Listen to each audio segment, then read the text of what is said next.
विनोदी भूमिकांमध्ये ज्यांच्याशी टक्कर घ्यायला भले भले कलाकार घाबरायचे अशा दादा कोंडकेंना पुरून उरणारी अभिनेत्री म्हणजे उषा चव्हाण. मराठी सिनेसृष्टीत फारच कमी अशा अभिनेत्री होऊन गेल्या ज्या आपल्या बिनधास्त आणि दमदार अभिनयासाठी प्रसिद्ध होत्या. उषा चव्हाण त्यापैकीच एक. दादा आणि दादांचे सिनेमे तर त्यांच्या या लाडक्या गंगेशिवाय अपूर्णच असायचे.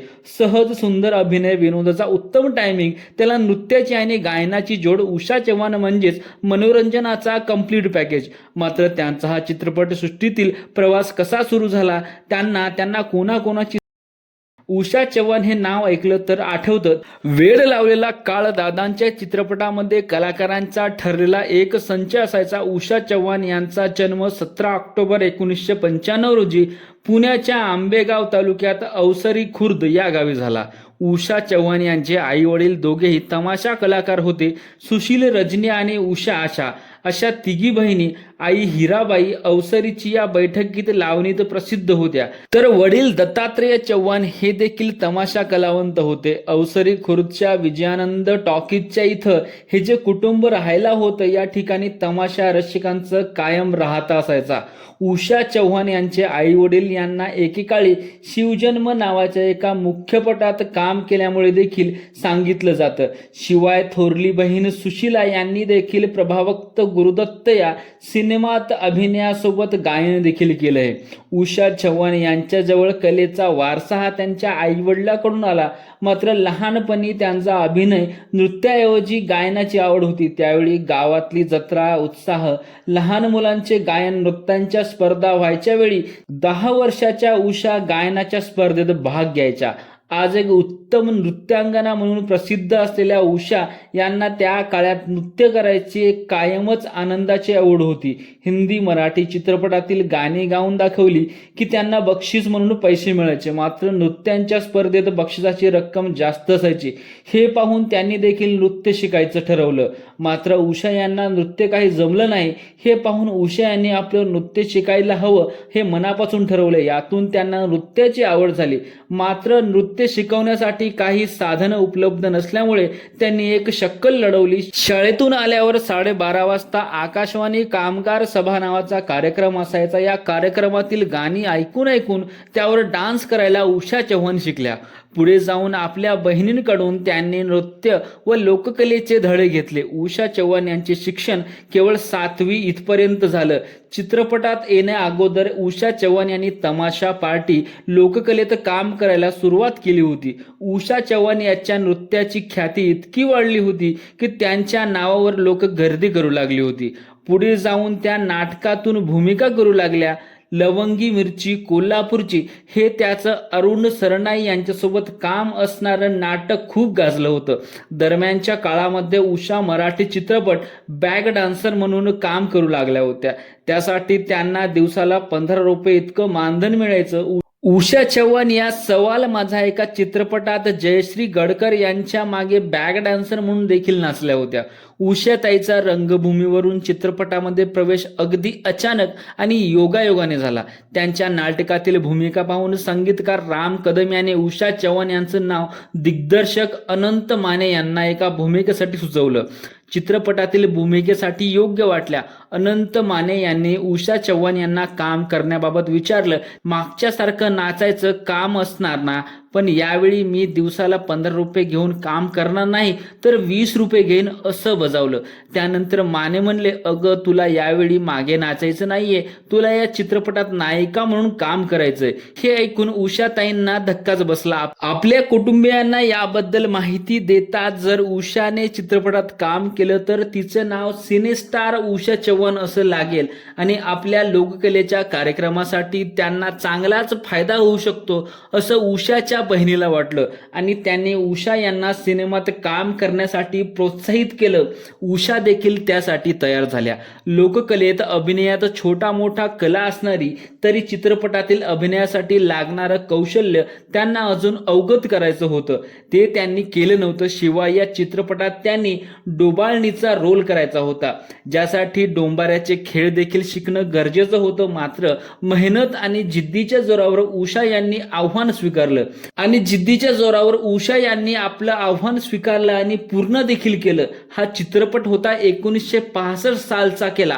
इशारा जाता जाता अनंत मानेंनी पहिल्यांदा आपली नेहमीची नायिका जयश्री गडकर यांना सोडून नृत्य समूहातून नाचणाऱ्या उषा चव्हाण यांना नायिका म्हणून काम करण्यासाठी संधी दिली होती आणि या संधी उषाताईंनी देखील सोनं केलं होतं. त्या या पहिल्या चित्रपटात आणि तिकिटावर अक्षरशः धमाल उडून गेली. या पहिल्या चित्रपटात त्यांनी आपल्या उत्कृष्ट अभिनयासमोर नृत्य कौशल्याने साऱ्या प्रेक्षक वर्गाला जिंकलं होतं. या चित्रपटाद्वारे उषा चव्हाण यांनी नायिका म्हणून वाटचाल सुरू केली. महाराष्ट्र शासन 5वा चित्रपट महोत्सव उषा चव्हाण यांना सवाल माझा या चित्रपटासाठी उत्कृष्ट अभिनेत्री म्हणून पारितोषिक देऊन गौरव करण्यात आलाय. पुण्याच्या आयन चित्रपटगृहात तर हा चित्रपट 70 आठवडे चालला होता. केला इशारा जाता जाताच्या यशामुळे उषा चव्हाण यांच्या चित्रपटातून भराभर कामे मिळत गेली. खंडोबाची आड, मुक्काम पोस्ट, डेडेवाडी, अशी रंगली रात्र, कोर्टाची पायरी यासारखे अनेक चित्रपट त्यांनी केले. अभिनेत्री उषा चव्हाण नावारूपाला येत होत्या. या काळातच अजून एक लोककलावंत मराठी सिनेसृष्टीत पाय रोवू पाहत होता आणि ते कलाकार होते दादा कोंडके. 1970 दादा कोंडके सोंगाड्या चित्रपटाच्या निर्मितीसाठी कामाला लागले होते. त्यांना त्यांच्या सिनेमेसाठी एक अभिनेत्री हवी होती. त्यांनी ती भूमिका जयश्री गडकर यांना ऑफर केली होती. मात्र त्यांनी भूमिका करण्यास नकार दिला. एक दिवस सातारा बस स्टँडवर दादा यांनी उषा चव्हाण यांना पाहिलं. लवंगी मिरची कोल्हापूरची या लोकनाट्याचा प्रयोगासाठी उषा चव्हाण सातारा बस स्टँडवर उभे असताना दादा कोंडके देखील माझी इच्छा पुरी करा या लोकनाट्याच्या प्रयोगासाठी तिथे उतरले होते. स्टँडवर त्याने उषा चव्हाण यांना पाहिलं आणि सोंगाड्यासाठी उषा त्यांना योग्य असल्याचं जाणवलं. त्यांनी रामनगर यांच्याकडून उषा चव्हाण यांना काम करण्यासाठी गळ घातली. विच्छामुळे दादा कोंडके महाराष्ट्रामध्ये लोकप्रिय झाले होते. दादांसोबत काम करायला सुरुवात त्यांनी केली होती. उषांना भीती वाटली, मात्र नंतर खुद्द दादांनीच त्यांना समोरून जेव्हा विचारलं तेव्हा मात्र उषा नाही बोलू शकल्या नाहीत. आधी चित्रपटातील अभिनयासाठी उषाताईंना जरी दाद मिळाली असली तरी पुरस्कार मिळाले असले तरी सोंगाड्यामुळे त्यांना लोकप्रियता मिळाली. सोंगाड्यामुळे महाराष्ट्राला दादा कोंडके आणि उषा चव्हाण यांची सुपरहिट जोडी मिळाली. सोंगाड्या हा चित्रपट सुवर्ण महोत्सवातील चित्रपट ठरला. आपल्या विनोदी ढंगाने प्रेक्षकांना हसवणाऱ्या दादा कोंडके आणि अभिनेत्री उषा चव्हाण यांनी पुढे जाऊन अनेक चित्रपटांमध्ये एकत्र काम केलं. दादा कोंडकेच्या चित्रपटातील हिरोईन म्हणजे उषा चव्हाण हे जणू न बदलणारं समीकरण. सोंगाड्या पाठोपाठ एकटा जीव सदाशिव, उषा चव्हाण यांनी त्यात सर्वोत्कृष्ट अभिनय आणि नृत्य केलाय. हा चित्रपटही सुवर्ण महोत्सवी ठरला. पांडू हवालदार, रामराम गंगाराम, बोट लावील तिथे गुदगुल्या, आली अंगावर, मुका घ्या मुका, पळवा पळवी, येऊ का घरात, सासरचं धोतर, वाजू का हे दादा कोंडके आणि उषा चव्हाण यांच्या जोडीचे चित्रपट महाराष्ट्रभर गाजले. मात्र केवळ विनोदी भूमिका नाही तर गंभीर आणि संवेदनशील पात्र साकारून त्यांनी अभिनयाची ताकद दाखवून दिली. लोकप्रिय अभिनेते गणपत पाटील यांच्यासोबत सखा साजना चित्रपटात काम करून चित्रपटात रूढ अर्थाने नायक नसतानाही चित्रपट गाजू शकतो हे उषा चव्हाण यांनी स्वतःच्या अभिनयाने आणि नृत्यकलेतून दाखवून दिलं. निळू फुले यांच्यासोबत सोनाराने टोचले कान आणि धापाड या चित्रपटातून यांनी आपले अभिनय कौशल्य सिद्ध केले. रानपाखर चित्रपटात उषा चव्हाण यांनी कसदार अभिनयाचे दर्शन घडलं होतं. या चित्रपटासाठी त्यांना मान सन्मानही मिळाला होता. याशिवाय त्यांच्या भूमिकेचं कौतुक देखील झालं. मराठी सोबत हिंदी सिनेसृष्टीत देखील त्यांनी आपले पाय रोवले होते. अभिनयाचा दणका वाजवला. शिर्डी के साईबाबा, तेरे मेरे बीच में, अंधेरी रात में, दिया तेरे हाथ में या हिंदी चित्रपटातही त्यांनी काम केलं. शिर्डी के साईबाबा मधील सचिन पिळगावकर यांच्यासोबत चित्रित केलेलं शिवभोळा भंडारी हे गाणं तुफान गाजलं. केवळ मराठी किंवा हिंदी नाही तर तेलुगू चित्रपटातही त्यांनी भूमिका केल्या आहेत.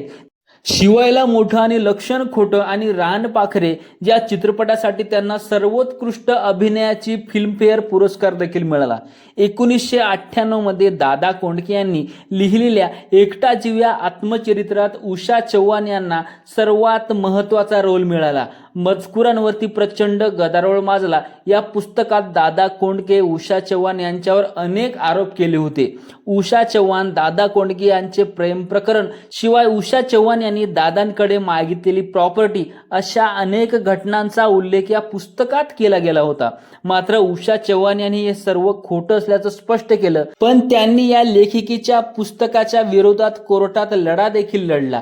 दादा कोंडके यांच्या आपल्याशी लग्नही करायचं होतं, पण मी नकार दिल्यामुळे सूड घेण्यासाठी बायोग्राफीमध्ये माझ्याविषयी अनेक वाईट गोष्टी लिहिल्या, असा खुलासा उषा चव्हाण यांनी ब्लॉगच्या माध्यमातून केला आहे.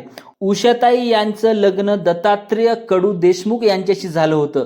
पुण्यामधील जमीनदार होते आणि 26 एकरपेक्षा जास्त जमिनीचे मालक होते. या जोडप्यास एक मुलगी आहे, त्यांचं नाव आहे हृदयनाथ कडू देशमुख. कुटुंबात त्यांचा एक मुलगा हृदयनाथ, सून आहे रोहित आणि रोहन असे 2 नातू आहेत. त्यांचा मुलगा हृदयनाथ उद्योजक आहे, एक बांधकाम फर्मचा मालक आहे. उषा चव्हाण सध्या अभिनयात सक्रिय नसल्या तरी त्या यूट्यूबच्या माध्यमातून चाहत्यांच्या संपर्कात असतात. तर उषा चव्हाण यांचे तुम्हाला कोणते चित्रपट पाहायला आवडतात तेच आम्हाला कमेंटच्या माध्यमातून नक्कीच कळवा. आणि अशीच माहिती दररोज पाहायला आवडत असेल तर आपल्या चॅनलला सबस्क्राईब नक्कीच करा. धन्यवाद.